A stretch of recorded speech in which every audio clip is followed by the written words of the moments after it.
الميه اللي احنا او المنطقه اللي احنا هنتكلم عليها دلوقتي دي منطقه جديده، تمام؟ منطقه جديده على الكل، يعني في ناس كتير جدا جدا ما تعرفهاش وفي ناس تعرفها، تمام؟ فالفيديو انا عملته لقيته ان انا بكلمك على الميه وبكلمك وبوصف لك، فالفيديو هيبقى كبير قوي وانا مش عايز اسيح لك دماغك، خلاص؟ فانا قسمته على جزئين، ده الجزء الاولاني وان شاء الله الجزء الثاني على طول، تمام؟ الجزء الثاني ده هيبقى الوصف، خلاص؟ لازم تعرف الميه فين، ولازم تعرف هتخشها ازاي، ولازم تعرف ايه اللي انت هتعمله وانت جاي، وهتلاقي حاجتك ولا مش هتلاقيها. كل الكلام ده انا موضحه لك في الفيديو ده، معرفك طبيعه الدنيا ايه، والميه دي هتصطاد فيها طول السنه ولا هتصطاد في وقت معين ولا حاجات كده، خلاص؟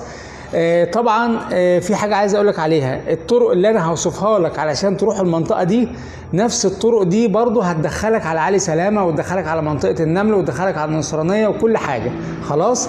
انا هعمل لك فيديوهات مفصله تفصيلا، مش هخليك حتى تسال سؤال ورايا، خلاص؟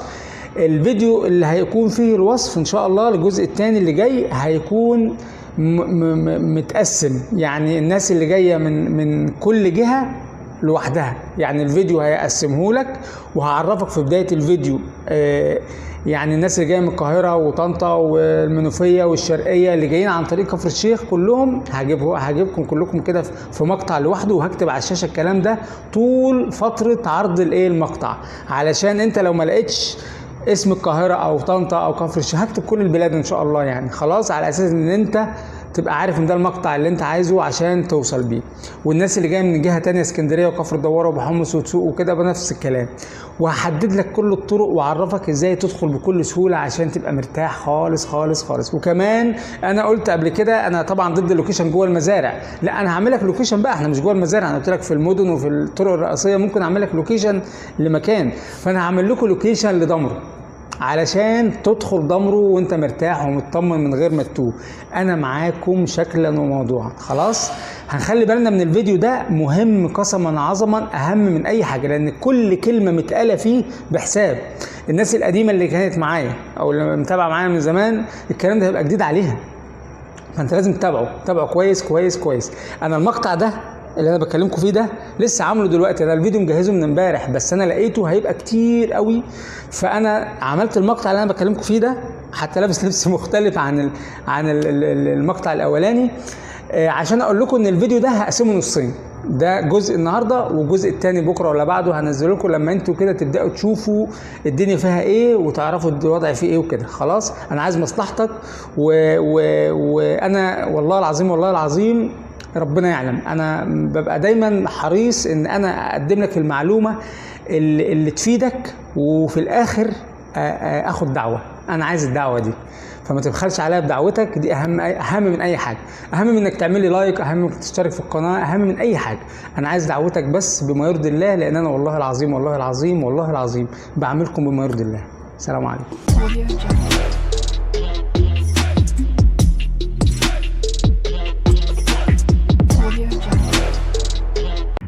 انا يا جماعه هنا جيت مكان معين كده في منطقه الشخلوبه، تمام؟ يعني نقوله كوم الدهب مثلا، تمام؟ ميه 10/10/10، ميه مساحتها كبيره جدا يا جماعه، تمام؟ الاول فيها 3 مراوي كمان جنب الميه الرئيسيه، حلو؟ انا هصور لكم كل حاجه دلوقتي.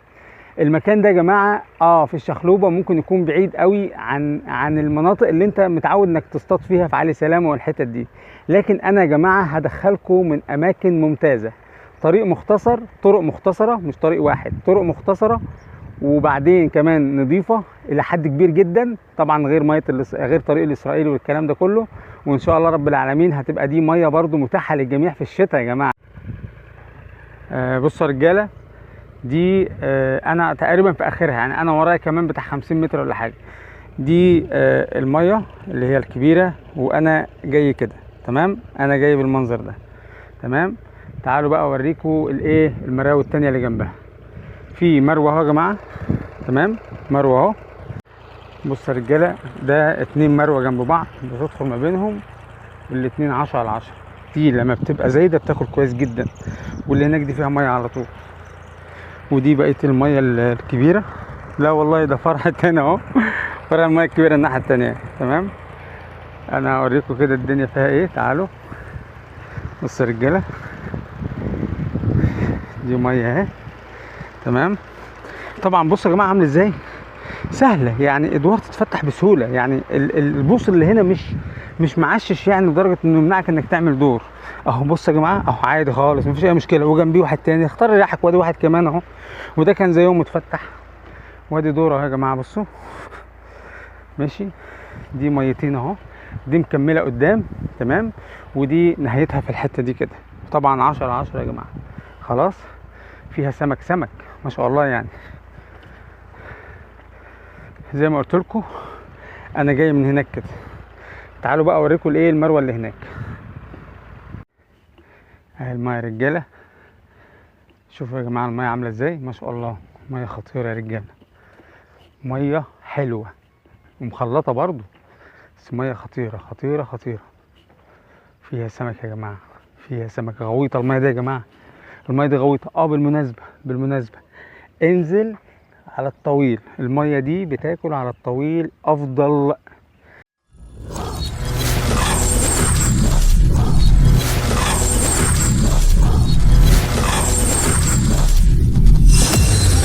الفيديو ده انا مش عايزك تسيب فيه يعني ثانيه، معلش، لان انا هنقلك من مكان لمكان. فالناس اللي هي معايا من زمان والناس اللي هي متابعه معايا من زمان خلاص حافظت الطريقه بتاعتي وحافظت الاماكن اللي انا وديتكم فيها. تمام، الناس الجديده لا. طيب المره دي بقى الناس اللي معايا من زمان والناس الجديده لازم يخلوا بالهم، لان المكان ده جديد عليكم خالص خالص خالص خالص، الا يعني ايه بعض الناس اكيد عارفه الاماكن دي. تمام، بصوا يا رجاله، احنا طبعا متعودين ان احنا بنصطاد في ضمرو ومنطقه مزارع ضمرو والحتت دي. طبعا في اماكن كتير جدا جدا انا لسه ما وصفتهاش، هوصفها بس مستني شويه بس كده برضو. يعني داخل معاكم بالراحه عشان خاطر في الوقت ده في تجهيزات بيجهزوها في المحطه، فبيقفلوا الميه وبعدين برضو بيطهروا بعض الاماكن مش عارف ايه. كل سنه بيعملوا كده يعني. تمام، بس السنه دي مزودينها حبتين يعني. خلاص، فانا هادي معاكم واحده واحده كده عشان خاطر برضو ايه يعني الناس ما تتبهدلش يعني. كمان حاجه، المنطقه اللي انا هقول لك عليها دي فيها ميزه كويسه جدا، ميزات مش ميزه واحده. اهم ميزه فيها ان انت هتصطاد فيها طول السنه.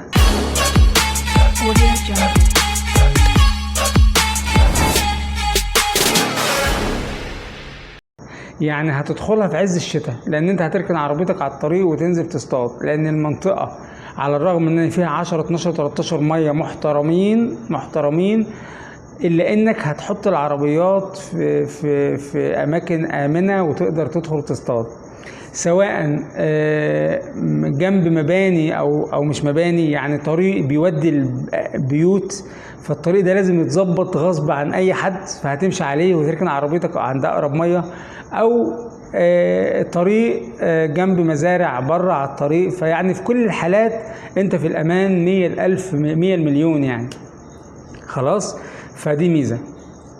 الميزه التانية برضو من الميزات الكتير ان سمكتها محترمه جدا جدا جدا ومحمله ومسليه وكل حاجه عايز تقولها قولها. خلاص، اغلبها سمكه خضراء بقى وحاجه من اللي هي ما اقولكش السمكه البيضاء بتاعتها عامله كده. تمام، فيها قرموط للناس اللي بتحب القرموط، فيها قرموط بيت قرموط، هو ده بقى منبع القراميط.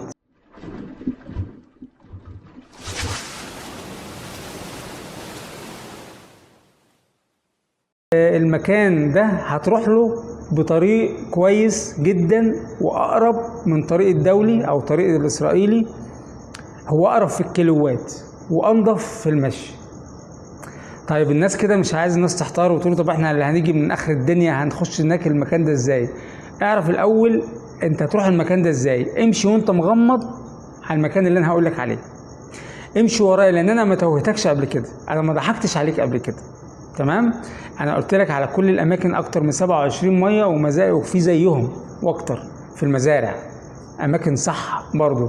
تمام، فما توهتكش. ودايما كنت معاك. فتركز معايا بقى في المنطقه الجديده دي، علشان انا والله العظيم ما ببخل عليكم باي حاجه خالص. تمام؟ بصوا يا جماعه كده، عشان ايه ناخدها بالراحه. الحلقه دي مهمه فاسمعها، عشان انا لازم اكلمك كده كده بالراحه، عشان ايه؟ انا هنقلك من مكان لمكان، فهي دي القصه يعني.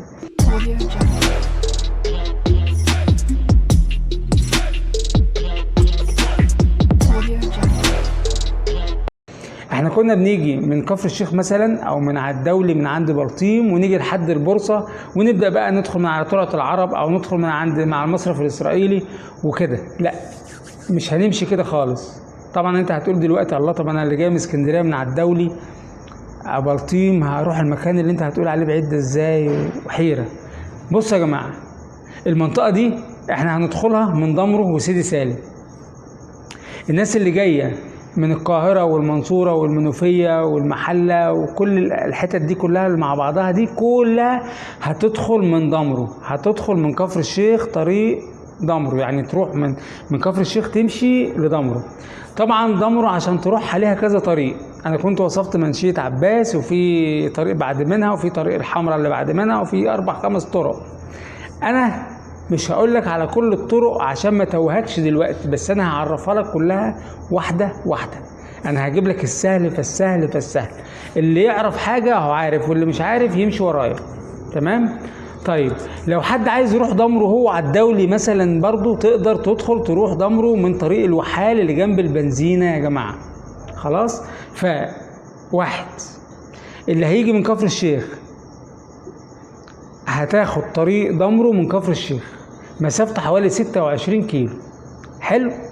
طيب لو انا رحت ضمره، او عايز اخش المزارع، او اروح المنطقه دي، او اروح علي سلامه من على الدولي، كنت بمشي من عند من كفر الشيخ لعند البورصه 30 كيلو بالظبط بالتمام والكمال بالمتر. حلو؟ وترجع تنزل على الاسرائيلي تمشي لك 5 6 7 كيلو، بعد كده تخش جوه برضه 3 4 5 كيلو، بتعمل لك 12 كيلو ولا حاجه في الترابه وفي البهدله والكلام ده كله، صح؟ فالعدد الكيلوات كتير، فبهدله غير البهدله الطريق والوقت اللي بيضيع عليك.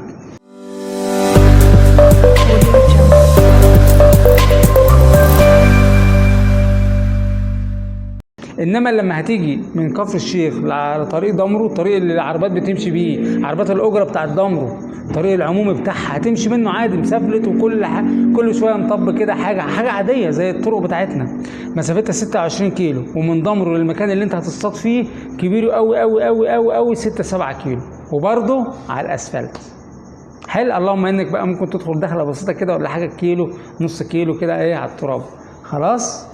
فالموضوع اقرب والموضوع تمام التمام. طب الناس اللي جايه من اسكندريه هيروح يجي من عند بلطيم ويمشي لحد كفر الشيخ، لا عندك طريق الوحال تقدر تدخل منه. خلاص؟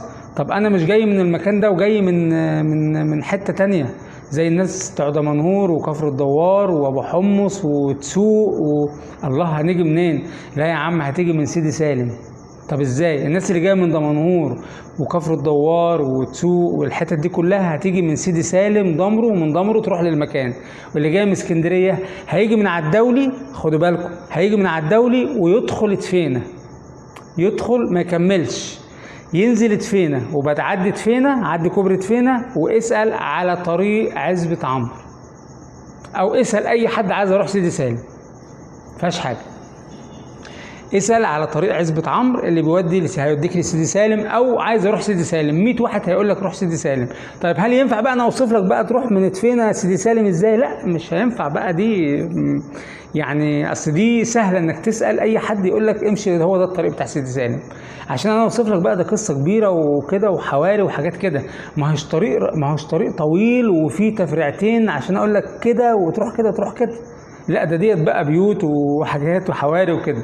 انما انت هتروح، الناس اللي جايه من اسكندريه هتسال على طريق عزبة عمرو، او يا جماعه انا عايز اروح سيدي سالم، اروح منين؟ هيقول لك روح سيدي سالم من هنا. ومجرد ما تروح سيدي سالم هتقول له انا عايز طريق ضمره. في طريق لضمره طوله بالظبط 8 كيلو، وفي طريق تاني كمان ناس كتير قوي من قلب سيدي سالم ما تعرفوش، طوله 10 كيلو. الطريق اللي بيطلعك على تيدا وتطلع على تيدا والحمراء، في كذا طريق، بس في اول طريق اللي هو المختصر جدا ده بتخش كده بيطلعك على الطريق اللي هو اللي وانت جاي من كفر الشيخ تتقابلوا مع بعض وتكمل. ده طريق برضو لئيم يعني، بس ما حدش يعرفه، والله ما حد يعرفه، ناس من قلب السلسله ما تعرفوش. المهم سيبنا من ده، بس هو اسلك وناعم، انما الطريق ال8 كيلو دول فيهم حتت بايظه وحاجات كده، لكن عادي يعني. خلاص، فكده عرفنا هنمشي ازاي. انا هعمل لك فيديو تفصيلي ازاي تروح المكان ده واحده واحده، وبعد كده هبدا اديك طرق تانية، اديك طريق تاني تمشي منه، طريق تاني تمشي منه، عشان بس ايه، انا مش عايز احيرك، اخدك واحده واحده كده. مره هتلاقي نفسك حفظت المكان، مره هتلاقي نفسك عرفت الدنيا فيها ايه.